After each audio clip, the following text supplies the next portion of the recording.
अस्सलामुअलैकुम, good morning and welcome back. कौन कौन ऑनलाइन है? खान साबी, बी, जेनिफर और जैनब। नफीसा, बेटे मेरी आवाज़ आ रही है? सबसे पहले मुझे ये बता दीजिए, कैन यू हेयर मी? आवाज़ आ रही है मेरी बेटा?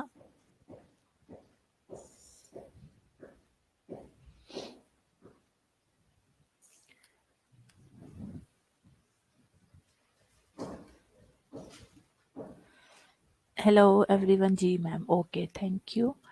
चलिए जी, पेरिकार्डाइटिस स्टार्ट करते हैं हम। एनाटॉमी फिजियोलॉजी हमने कार्डियोवैस्कुलर सिस्टम की जो है वो रिव्यू कर ली है। अब एक एक करके हम सीवीएस की भी डिजीजेस को कोशिश करेंगे जल्दी जल्दी से इनको भी हम कवर करें। ओके, पेरिकार्डाइटिस सबसे पहले ऑब्जेक्टिव देख लेते हैं। We will define pericarditis, explain the pathophysiology and causes of pericarditis, then we will see what are the signs symptoms of patient having pericarditis, then how we can diagnose the patient is having pericarditis, then types of acute and chronic pericarditis, medical management and nursing management of a patient with pericarditis. Pericarditis की definition क्या है? सबसे पहले it is the swelling and irritation of the membranous sac enveloping your heart, which is called the pericardium. We all know कि अभी आपको बताया थोड़ी देर पहले, हार्ट के सराउंडिंग में जो एक सैक होती है जिसके अंदर हार्ट मौजूद होता है, दैट इज कॉल्ड पेरिकार्डियम। सो उसकी स्वेलिंग या इरिटेशन हो जाना, या नाम से आपको पता लग रहा है उसका, जाहिर है कोई ना कोई इन्फेक्शन होगा, इन्फ्लामेशन होगी, that is called pericarditis. Pericarditis acute भी हो सकता है, क्रॉनिक भी हो सकता है, और पेरिकार्डाइटिस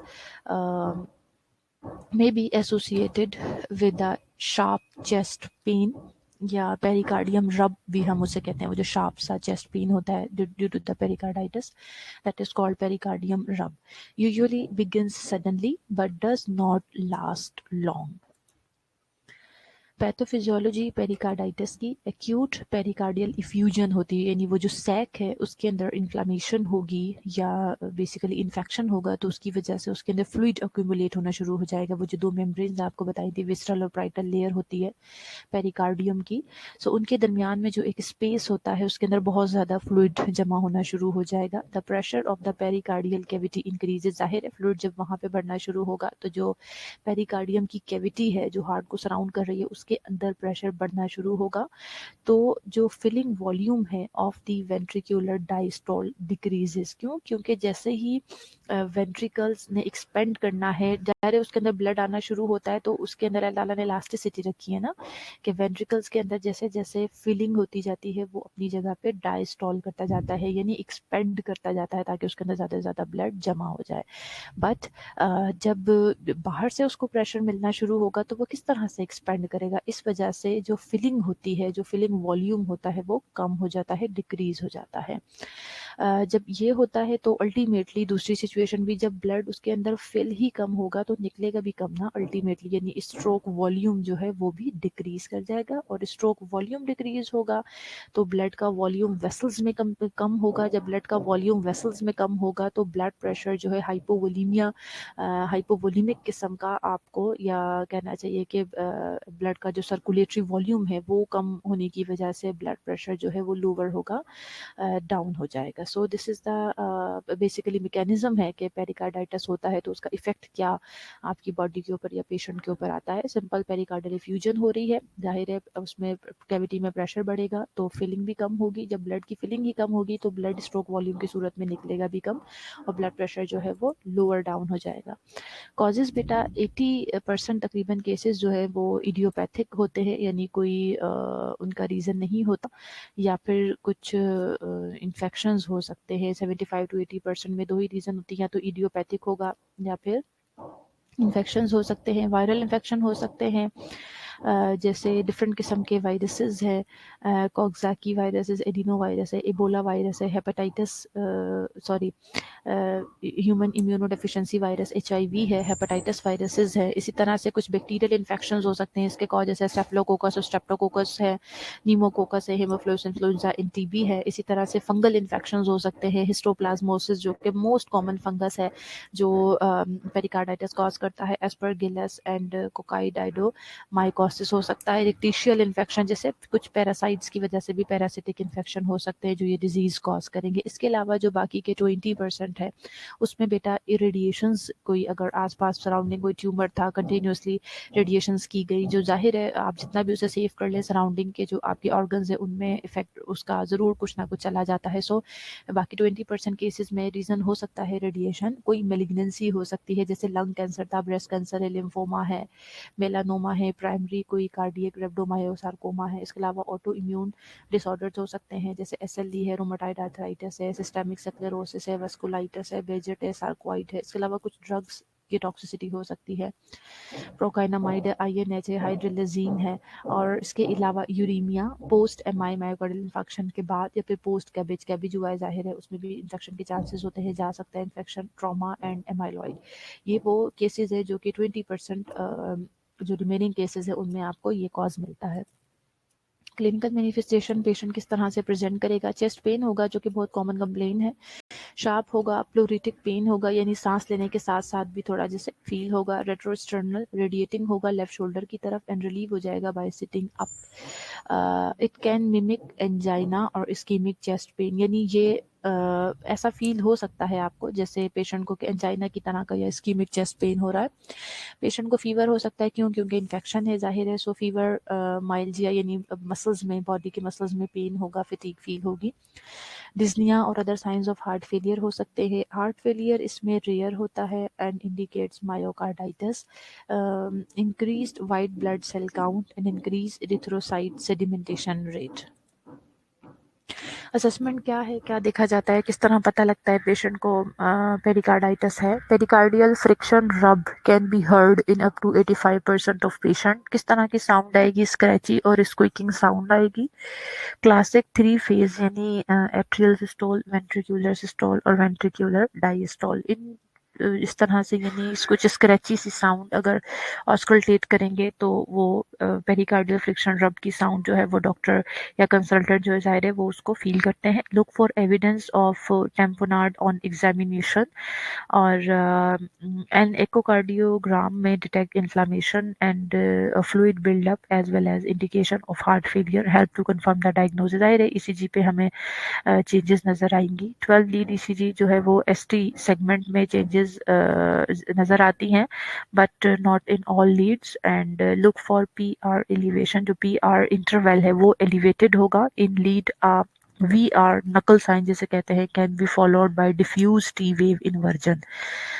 PR की एलिवेशन होगी और जो T वेव है उसकी इन्वर्जन यानी वो उल्टी हुई भी होगी। और नो Q वेव्स और रेसिप्रोकल ST चेंजेस, जब तक पेशेंट को MI नहीं हो जाता उस वक्त तक Q वेव कोई नहीं जनरेट होगी, नज़र नहीं आएगी, ना ही ST सेगमेंट में कोई ऐसे चेंजेस दिखेंगे।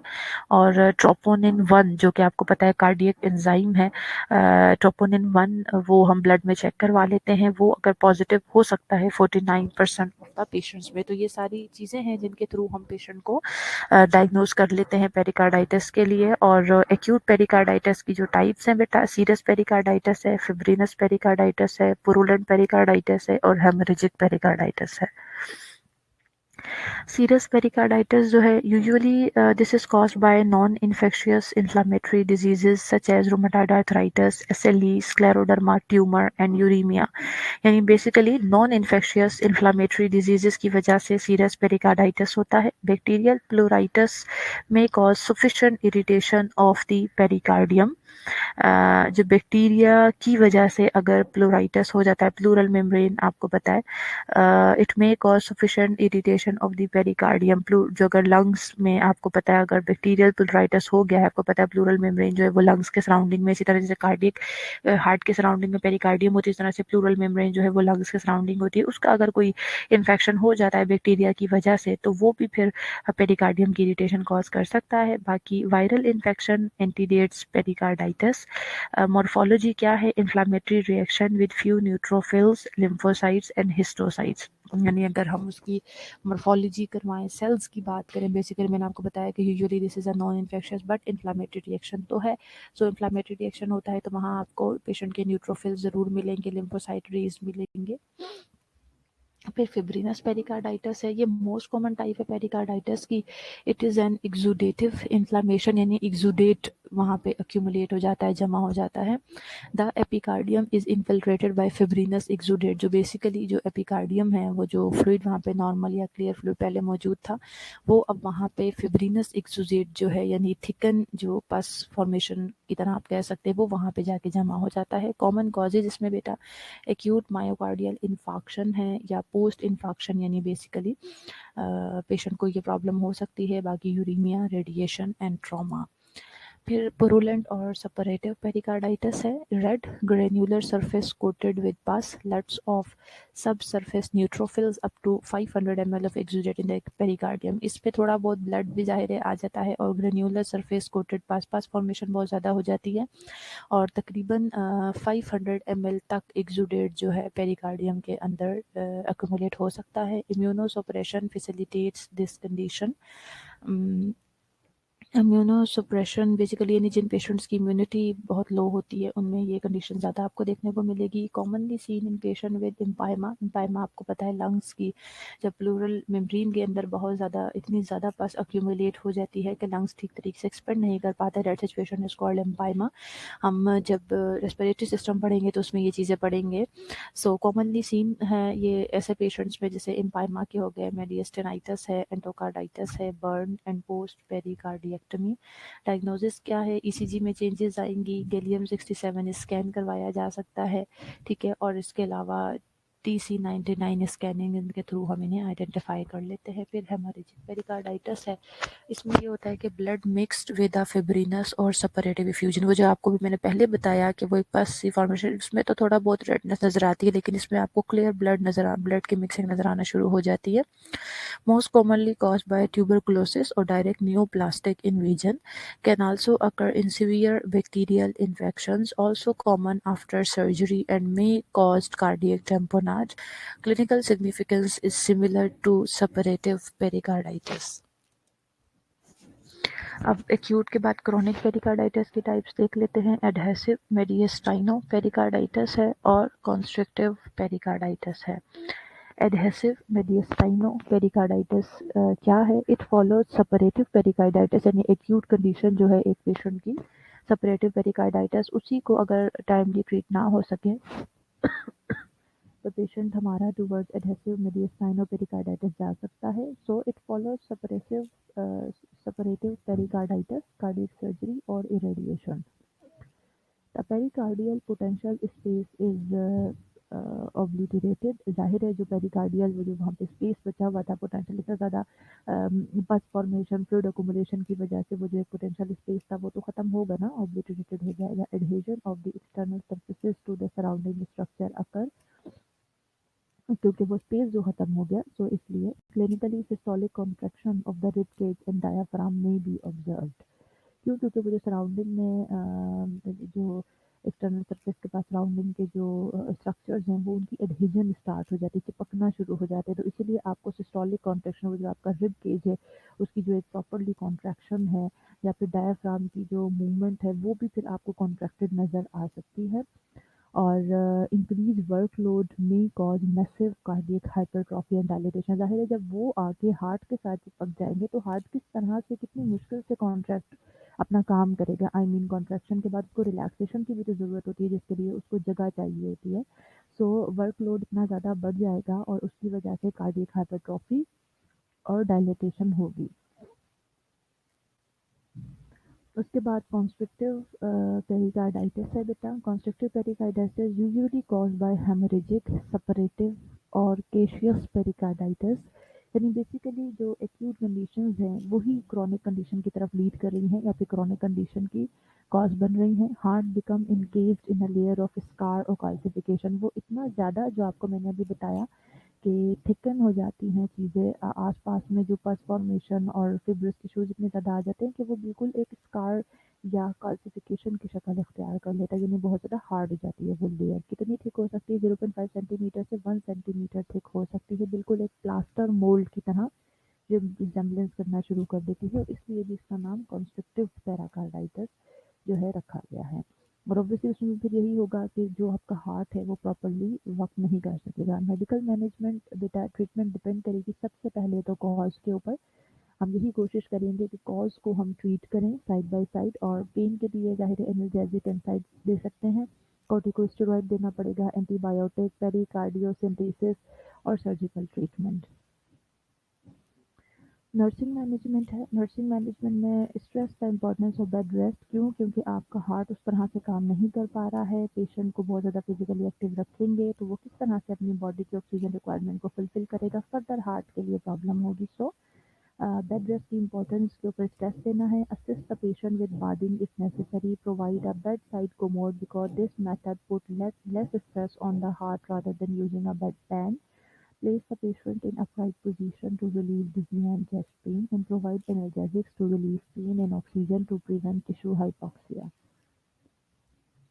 Assess the patient's cardiovascular status frequently, watching for signs of cardiac tamponade. Monitor the patient's pain level and the effectiveness of analgesics. Explain all tests and treatment to the patient before giving antibiotics. Obtain patient's history for allergy. Tell the patient to resume his daily activities slowly and to schedule rest period into his daily routine for a while. यानी ये बहुत ज़्यादा ज़रूरी है कि आपको मैंने तमाम जो डिफरेंट टाइप्स है पेरिकार्डाइटिस के, उसमें आपको बताया कि हार्ट का कितना मतलब ज़ाहिर है उसकी एक्टिविटी ही कितनी ज़्यादा रिस्ट्रिक्टेड हो जाती है ना। जब वो रिस्ट्रिक्टेड हो जाएगी एक्टिविटी तो बहुत ज़रूरी है कि हम अपने पेशेंट की एक्टिविटी को भी रिस्ट्रिक्ट करें, अदरवाइज जो आपका पेशेंट है उसे एमआई भी हो सकता है और हार्ट ब्लॉक की तरफ भी जा सकता है।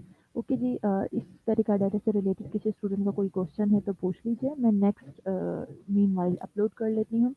और बेटा जो कह रहे हैं मेरी आवाज़ कम आ रही है, मैं काफ़ी ऊंचा बोल रही हूँ लेकिन यहाँ कंस्ट्रक्शन के शोर की वजह से शायद आपको थोड़ी आवाज़ कम आ रही है।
ओके जी बेटा, नेक्स्ट हम शुरू करने लगे हैं मायोकार्डाइटिस, जो मस्कुलर लेयर है।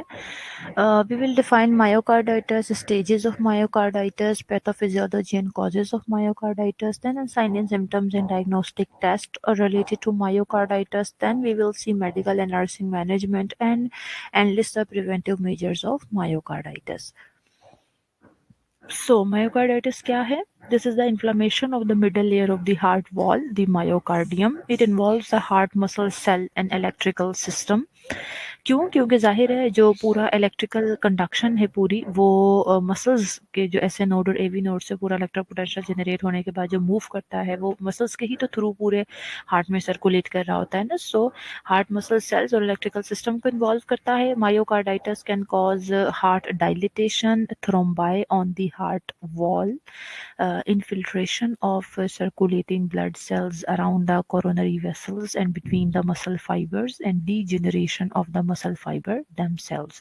So myocarditis एक तो हार्ट को डायलेट कर सकता है, जाहिर है बहुत ज़्यादा डायलेट हो जाएगा तो पैथोलॉजिकली ना सही या फिजियोलॉजिकली स्ट्रोक वॉल्यूम कम होगा, कार्डिक आउटपुट कम होगा, मसल सेल्स अच्छे से कॉन्ट्रैक्ट नहीं कर सकेंगे, बाकी थ्रोम्बस फॉर्मेशन हो सकती है हार्ट वॉल के ऊपर, और जो सर्कुलेटिंग ब्लड सेल्स हैं उनकी इन्फिल्ट्रेशन हो सकती है अराउंड द कोरोनरी वेसल्स, और मसल फाइबर्स के दरमियान भी इन्फिल्ट्रेशन हो सकती है, और जो मसल फाइबर्स हैं, मसल सेल्स हैं इटसेल्फ, उनकी भी डिजेनरेशन हो सकती है, वो डैमेज हो सकते हैं। इट मे बी क्रॉनिक और एक्यूट। इसका जो ऑनसेट है बेटा यूजुअली सडन होता है। Studies suggest that myocarditis is a major cause of sudden 20% unexpected deaths in adults less than 40 years of age.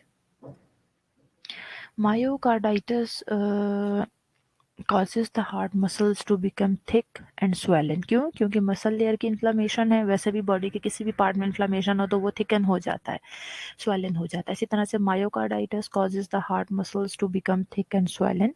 If severe, the pumping action of the heart weakens and the heart won't be able to supply the rest of the body with enough blood. अगर जो ये muscles हैं, ये जो situation है myocarditis की severe हो जाएगी तो जो हार्ट का पंपिंग एक्शन है वो वीक हो जाएगा। क्यों? क्योंकि मसल्स इतने ज़्यादा थिक हो चुके हैं ना बेटा, और स्वेलन भी हो गए, हार्ड हो गए, जिसकी वजह से वो उस तरह से उनके अंदर की इलास्टिसिटी ख़त्म हो चुकी है, इसलिए उनका पंपिंग एक्शन वीक हो जाता है और हार्ट इज़ नॉट एबल कि वो जो पूरी बॉडी है उसको इनफ ब्लड प्रॉपरली सप्लाई कर सके। Clots could also form leading to a stroke और अ हार्ट अटैक। अगर क्लॉट्स फॉर्मेशन होगी तो अल्टीमेटली वो या तो हार्ट अटैक कर सकती है या फिर स्ट्रोक कोज कर सकती है। ये देखें, आपको मैंने पिक्चर दिखाई हुई है नॉर्मल हार्ट की, आप मसल लेयर को देख सकते हैं और मायोकार्डाइटिस की मसल लेयर को देख सकते हैं कि वो कितनी ज़्यादा थिकन हो गई है। स्टेजेस है मायोकार्डाइटिस की, एक्यूट है, सब एक्यूट है और क्रॉनिक मायोकार्डाइटिस है। एक्यूट में यूजुअली बेटा वायरल इन्फेक्शन जैसे अगर है उसकी वजह से हो रहा है तो मायोसाइट्स नेक्रोसिस के वो जो मसल सेल्स हैं हमारे हार्ट के वो डैमेज होना शुरू होते हैं, उनका नेक्रोसिस होना शुरू होता है, और जो वाइट ब्लड सेल्स हैं वो एक्टिव हो जाते हैं, मैक्रोफेजेस की एक्टिवेशन हो जाती है, जिसके बाद साइटोकाइंस रिलीज होते। जाहिर है जब सेल्स की नेक्रोसिस होना शुरू हुई है, हमारे वाइट ब्लड, हमारा इम्यून सिस्टम एक्टिवेट हुआ है, जो हमारे मैक्रोफेजेस हैं वो एक्टिवेट हुए हैं तो वो साइटोकाइन रिलीज करते हैं। फिर ये सारे आपको पता है जो मार्कर्स हैं जो इन्फ्लामेशन होती है उसके रिस्पॉन्स में जो रिलीज होते हैं, इंटरल्यूकिन 1 है, 2 है, ट्यूमर नेक्रोसिस फैक्टर है, इंटरफेरॉन है, ये सब रिलीज होते हैं। बेसिकली वायरीमिया है, यानी 0 से 4 डेज तक पेशेंट एक्यूट फेज में रहता है जिसमें वायरल इन्फेक्शन है ब्लड के अंदर, और बेसिकली मसल सेल्स जो हैं वो उनका नेक्रोसिस भी हो रहा है और आपकी जो इम्यून सिस्टम है वो एक्टिवेट हुए हुए हैं, माइक्रोफेज सेल जो है वो उनकी एक्टिवेशन हुई हुई है। अब जो सब एक्यूट मायोकार्डाइटिस है सेकंड फेज में पेशेंट जाता है वो तकरीबन 4 डेज से 14 डेज तक होता है बेटा। इसमें ब्लड में से वायरल की क्लीनिंग स्टार्ट हो जाती है, पहले वायरीमिया था, यहाँ पे वायरसेस की क्लीनिंग स्टार्ट हो जाती है। इन्फिल्ट्रेटिंग मोनोन्यूक्लियर सेल्स, यहाँ पे हमारी बॉडी का इम्यून रिस्पॉन्स आ चुका है, अब नेचुरल किलर सेल्स निकल के जो है वो उन वायरसेस को जो है किल डाउन करने की कोशिश करते हैं। इसी के साथ साइटोटॉक्सिक टी और बी लिम्फोसाइट जो आपकी एंटीबॉडीज़ है वो भी निकल निकल के जो वायरसेस है उन्हें क्लीन करना शुरू कर देंगी। ठीक है, उसकी ही वजह से जो वायरसेस है ब्लड में से क्लीन होना शुरू हो जाएंगे। उसके बाद 14 डेज से 19 डेज का जो पीरियड होता है उसमें क्रॉनिक मायोकार्डाइटिस होता है। इसमें अगर ज़ाहिर ट्रीट नहीं करेंगे तो फिर पेशेंट अगर क्रॉनिक मायोकार्डाइटिस की तरफ जाएगा, वायरसेस यहाँ पे ख़त्म हो चुके होते हैं क्योंकि हमारा जो इम्यून सिस्टम है वो उन्हें डिस्ट्रॉय कर चुका होता है। लेकिन उस वक्त तक अगर आपने कोई प्रॉपर ट्रीटमेंट नहीं लिया है और आपका पेशेंट क्रॉनिक में चला गया तो ऑब्वियसली जो मसल सेल्स है उनको तो वो डैमेज कर चुका है। सो फाइब्रोसिस भी हो चुका होता है, कार्डियक डायलिटेशन, जो आपके कार्डियक सेल्स है वो परमानेंटली डायलेट हो जाते हैं और पेशेंट को हार्ट फेलियर भी हो सकता है। पैथोफिजियोलॉजी क्या है कि वायरल इन्फेक्शन हुआ, इन्फ्लेमेशन, ज़ाहिर रिस्पॉन्स आएगा या इंजरी होगी, उसकी वजह से जो आपके मायोकार्डियल सेल्स है वो डैमेज होंगे बेटा। जैसे इन्फ्लेमेशन या इंजरी है तो ऑब्वियसली आपके जो मायोकार्डियल सेल्स है उनकी स्कारिंग भी होगी और जो आपके मायोकार्डियल सेल्स है उनकी कॉन्ट्रेक्टिलिटी भी डिक्रीज हो जाएगी क्योंकि वो डैमेज हो चुके हैं। जब वो डिक्रीज हो जाएगी और हार्ट लार्ज हो जाएगा तो लेफ्ट वेंट्रिकुलर का इन डायस्टोलिक वॉल्यूम बढ़ना शुरू हो जाएगा। क्यों? क्योंकि अब वो कॉन्ट्रैक्ट करने की उसके अंदर इतनी एबिलिटी नहीं रही कि वो सारा का सारा सारा ब्लड निकाल के बाहर इजेक्ट कर दे। तो इसलिए उसके पास जो डायस्टॉल होने के बाद वेंट्रिकल्स के अंदर, लेफ्ट वेंट्रिकल के अंदर ब्लड जो है वो रहना शुरू हो जाएगा, बढ़ना जो शुरू हो जाएगा। तो उसकी वजह से अल्टीमेटली जब ब्लड पूरा नहीं निकल सकेगा और वेंट्रिकल लेफ्ट वेंट्रिकल के अंदर ही अक्यूमुलेट होकर रहेगा तो कार्डियक आउटपुट जो है वो डिक्रीज करेगा।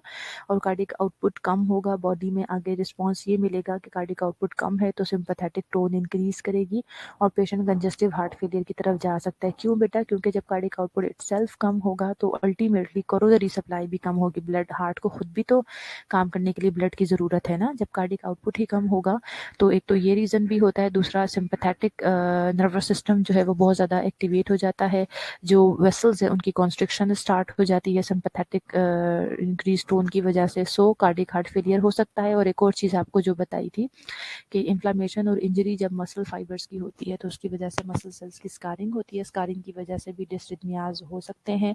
पेशेंट को जब डिस्रिथमिया होंगे तो वो भी कार्डियक कंजस्टिव हार्ट फेलियर की रीज़न बन सकते हैं।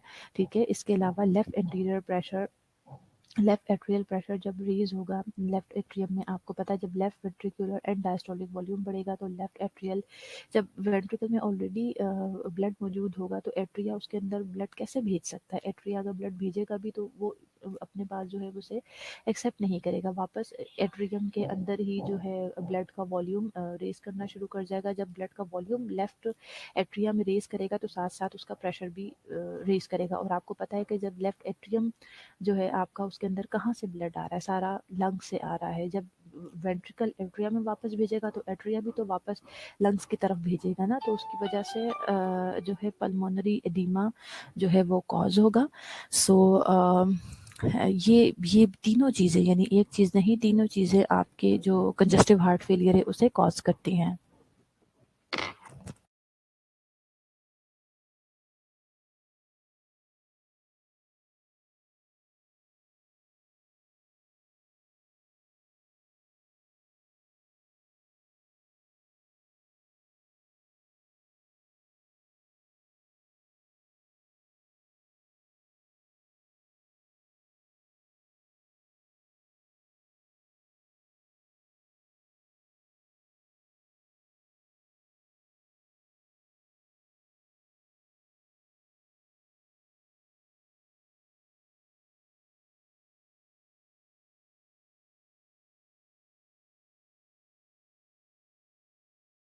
ओके स्टूडेंट्स, यहाँ तक कोई क्वेरी है तो मुझसे पूछ लें, फिर हम आगे मूव करते हैं।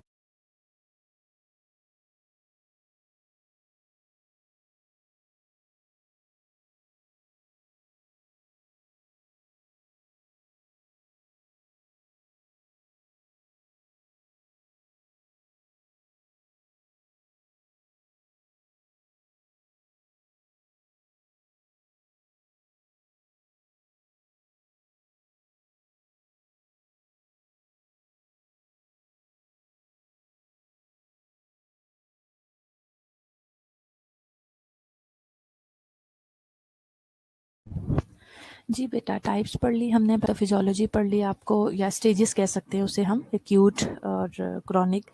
सो अब हम कॉजेज़ की तरफ आते हैं। कुछ तो अंदाज़ा आपको हो ही गया होगा, वही कॉजेज़ हैं, वायरसेस हैं। ठीक है, डिफरेंट वायरसेस हो सकते हैं, आपके सामने इतने सारे नाम लिखे हुए हैं। इबोला वायरस, एप्स्टेन बार वायरस है, HIV एडिनो वायरस है, वेरिसेला जोस्टर वायरसेस है। इसी तरह से बैक्टीरियल इन्फेक्शन हो सकते हैं, जैसे डिप्थीरिया का इन्फेक्शन है, उनमें एंडोकार्डाइटिस ऐसे पेशेंट्स में आपको मिल सकता है। स्पाइरोकीट्स हैं, यानी जैसे बोरीलिया है, ठीक है, और फंगल इन्फेक्शंस हो सकते हैं, कैंडिडिया है, कोकाए है, एस्परजिलस है, पैरासाइट्स हैं। ठीक है, इनकी वजह से आपको डिफरेंट ये इन्फेक्शंस इसका कॉज हो सकते हैं। बाकी कुछ ड्रग्स और टॉक्सिन्स हो सकते हैं जिनकी वजह से हाइपर सेंसिटिविटी रिएक्शन हो सकता है, जैसे एनसिड्स हैं, सल्फा है, और कीमोथेरेपी के साइड इफ़ेक्ट्स हो सकते हैं ये। और ऑटोइम्यून डिजीजेस जैसे SLE है, सार्कोइडोसिस है, रोमाटाइड आर्थराइटिस है, डर्माटोमायोसाइटिस है, और इसके अलावा रेडिएशंस है, और जॉइंट सेल मायोकार्डाइटिस है। ये इसके कॉजेज़ हैं। क्लिनिकल मैनिफेस्टेशन क्या होंगी? Patient may be asymptomatic with an infection that resolve on its own. May develop mild to moderate symptoms such as flu like symptoms हो सकते हैं, टैकीकार्डिया हो सकता है, dyspnea, palpitation, discomfort in chest and upper abdomen. Pericardial friction rub may be heard if associated with pericarditis. अगर myocarditis के साथ साथ पेरिकार्डाइटिस भी है तो आपको पेरिकार्डियल फ्रिक्शन रब भी सुनने को ऑस्कुल्टेशन में आपको मिल जाएगा। कार्डियोमेगेली, जाहिर है आपको पहले बताया कि वो मसल्स लेयर जो है वो थिकन हो जाती है, हार्डन हो जाती है, तो अल्टीमेटली ओवरऑल भी तो कार्डियक के ऊपर इफेक्ट आएगा ना, कार्डियोमेगेली होगी। और पल्सेस ऑल्टरनेंस में बी प्रेजेंट, यानी शॉर्ट और वीक पल्सेस, स्ट्रॉन्ग और वीक पल्सेस, सॉरी, कभी कभी आपको बड़ी फीबल सी पल्स फील होगी, कभी स्ट्रॉन्ग पल्स फील होगी, ये चलता रहता है ऐसे पेशेंट्स में। बाकी मर्मर साउंड्स हो सकती हैं ऑफ माइट्रल एंड ट्राइकस रिगर्जिटेशन की वजह से, ये कॉमन है। S3 एंड S4 साउंड जो है ज़ाहिर है वो एबनॉर्मल साउंड जो है वो भी आपको सुनाई देंगी। और कंजेस्टिव हार्ट फेलियर के सिम्टम्स भी पेशेंट को डेवलप हो सकते हैं। ये पिक्चर यही कह रही जो मैंने आपको बताया कि पेशेंट एसिम्टोमेटिक ही रहते हैं या फिर उनको फ्लू लाइक जो है वो सिम्टम्स अपेयर होना शुरू होते हैं, तो वो ये समझते हैं कि ये तो जस्ट एक मुझे कोल्ड था, उसके सिम्टम्स आ रहे थे। डायग्नोस्टिक टेस्ट में बेटा ECG देखते हैं अगर हम, तो साइनस टैकीकार्डिया होगा, QRS वोल्टेज डिक्रीज शो होगा, ST सेगमेंट और T वेव की एबनॉर्मेलिटीज आ सकती हैं, एरिथमियाज होगा, ST एलिवेशन डिफ्यूजली, ST जो है उसकी एलिवेशन आपको मिल सकती है, ST वेव की एलिवेशन आपको मिल सकती है। चेस्ट एक्सरे पर हार्ट जाहिर है बड़ा दिखेगा आपको, इनलार्ज दिखेगा और पल्मोनरी एडिमा नजर आ सकता है। इकोकार्डियोग्राम करवाएं तो कार्डियक चैम्बर इनलार्ज मिलेंगे आपको, लेफ्ट वेंट्रिकल का फंक्शन इम्पेयर्ड मिलेगा।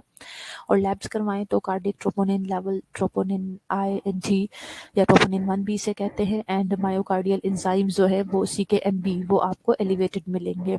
मेडिकल मैनेजमेंट क्या है बेटा, पेनिसिलिन फॉर हेमोलिटिक स्ट्रेप्टोकोकाई, जाहिर इन्फेक्शन है स्ट्रेप्टोकोकाई का, सो पेनिसिलिन देना है। ACE इनहिबिटर्स दिए जाते हैं ताकि आप ब्लड वेसल्स को रिलैक्स कर सकें और ब्लड फ्लो जो है, जाहिर है ब्लड वेसल्स रिलैक्स होंगी तो ब्लड फ्लो अच्छा होगा, क्योंकि हम पहले ही पढ़ चुके हैं डिस्ट्रिथमिया होने की वजह से, वेजोकंस्ट्रिक्शन होने की वजह से हार्ट फेलियर के चांसेस होते हैं। सो ACE इनहिबिटर दे के हम ब्लड के फ्लो को अच्छा कर सकते हैं। बीटा ब्लॉकर अवॉइड किए जाते हैं क्योंकि इनका तो काम है मजीद डिक्रीज करना ना स्ट्रेंथ ऑफ वेंट्रिकुलर कॉन्ट्रैक्शन को, उनका नेगेटिव आइनोट्रोपिक इफेक्ट होता है बीटा ब्लॉकर्स का, इसलिए बीटा ब्लॉकर्स नहीं देंगे।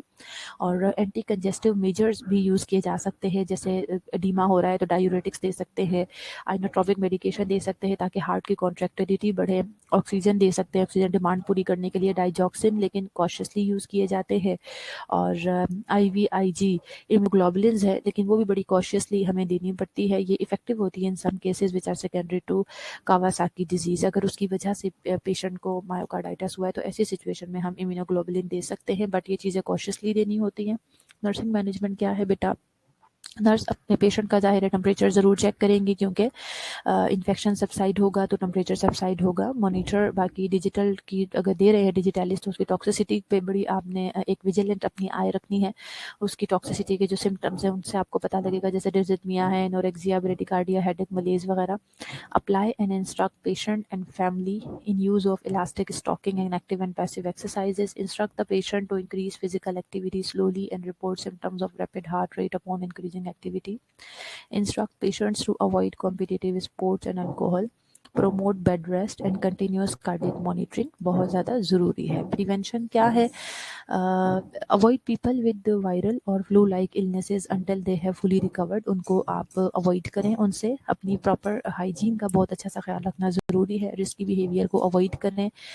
जो टिक्स हैं जाहिर है वो डिजीज़ स्प्रेड कर सकते हैं, उनको अपना एक्सपोजर आपने मिनिमाइज़ करना है। Get your vaccine specially those that protect against rubella and influenza disease, क्योंकि ये रूबेला, इन्फ्लुएंजा, डिफ्थेरिया ये सारी चीज़ें अगर हो जाती हैं तो जाहिर है ये तो कम्युनिकेबल भी है ना, इसलिए आपको कहा कि फ्लू लाइक सिम्टम या वायरस के में सिम्टम हो उनसे आप प्रिवेंट करें खुद को।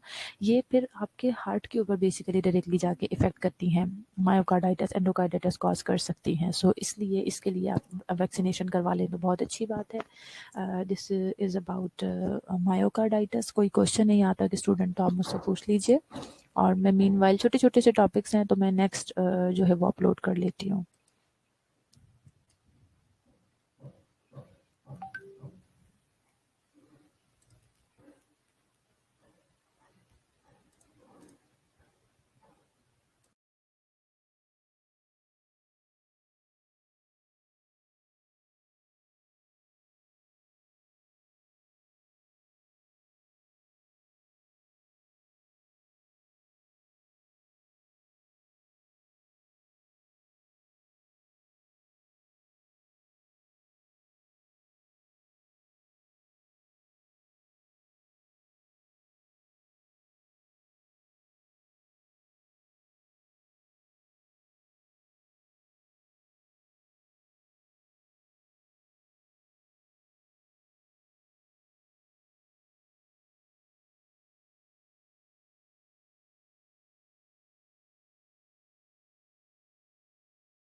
ओके जी, नेक्स्ट है एंडोकार्डाइटिस। अब हम पढ़ चुके हैं लेयर्स, तो हमें समझ आ जाएगी कि ये एंडोकार्डाइटिस क्या है। ऑब्जेक्टिव क्या होंगे बेटा, थोड़ा सा हम लेयर्स ऑफ द हार्ट को फर्दर यहाँ पे एक्सप्लेन कर लेंगे।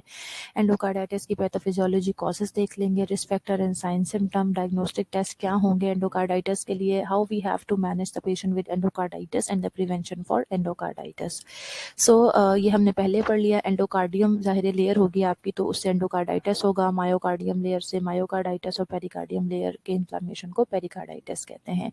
लेयर्स ऑफ द हार्ट, जो एंडोकार्डियम है, आप सबको पता है मेम्ब्रेन जो कि लाई करती है inside the chambers of the heart, बिल्कुल inner layer inside of the chamber of the heart, जो कि वॉल्व्स की भी सरफेस को बनाती है, that is endocardium. Myocardium muscular tissue है, और बेटा पेरिकार्डियम जो आपकी हार्ट को इनक्लोज कर रही है।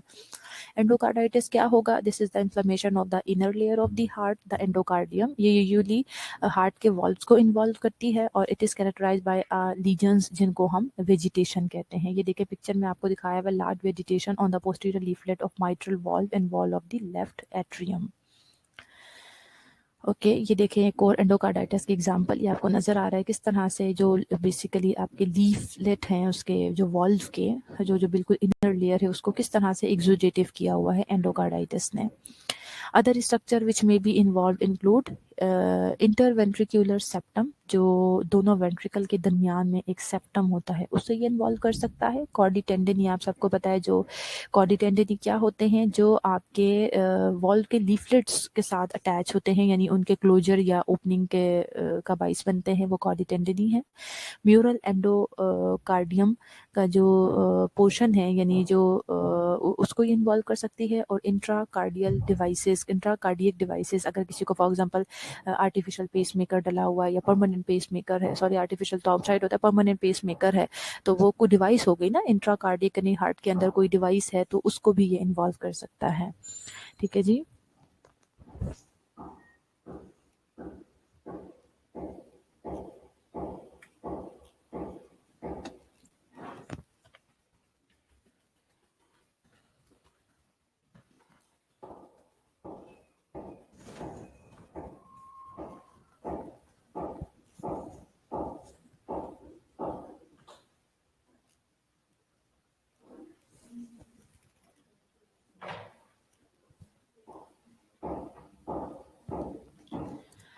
अच्छा ओके, बाकी न्यूरल एंडोकार्डियम बेटा बेसिकली जो आपके इनर लेयर, यानी जो आपके हार्ट की बिल्कुल इनर सरफेस को जो बारीक सी लेयर लेयर डाउन इन्फेक्ट कर रहा होगा, लेयर्ड कर रहा होगा portion, that is called mural endocardium. So in structures को वो आपके हार्ट वॉल्व के अलावा इन्वॉल्व कर सकते हैं।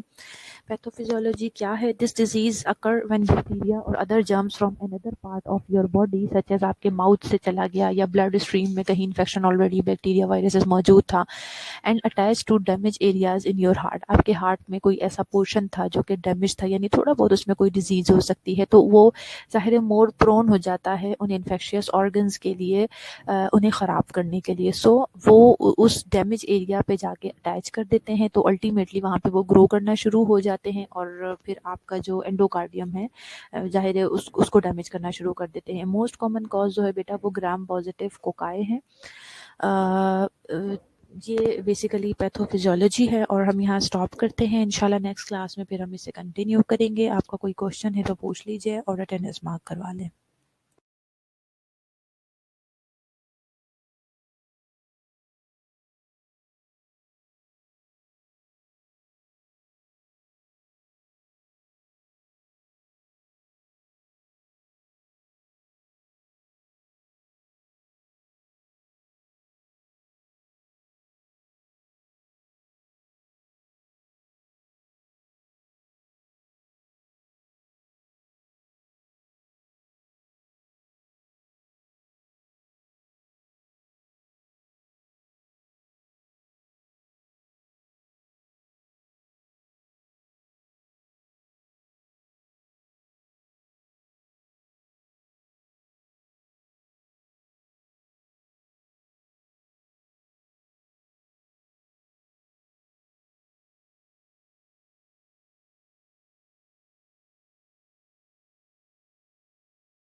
ओके स्टूडेंट्स, इंशाल्लाह हम फिर नेक्स्ट किसी क्लास में से स्टार्ट करेंगे। अभी आपका कोई क्वेश्चन नहीं है तो, और अगर कोई क्वेश्चन है भी तो आप मुझसे व्हाट्सएप पे भी पूछ लीजिएगा। तो इनको प्लीज़ चीज़ों को थोड़ा सा रिवाइज़ किया करें।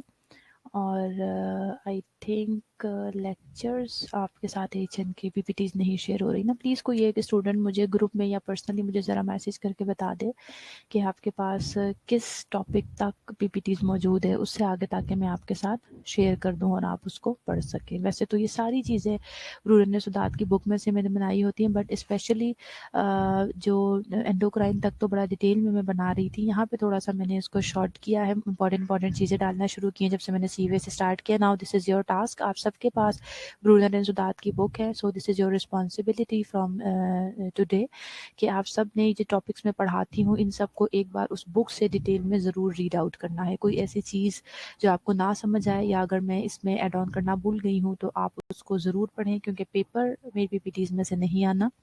जी हदीका, हो गई आपकी अटेंडेंस? ठीक है। मेरा काम है आपको गाइड करना, फिर भी मैं बहुत डिटेल में चीज़ें पढ़ा देती हूँ। सो आप सबकी अब से रिस्पॉन्सिबिलिटी है कि आपने अपनी बुक्स को खोलना है और टॉपिक्स को पढ़ना है। ठीक है बेटा, take care of yourself. अल्लाह हाफिज़।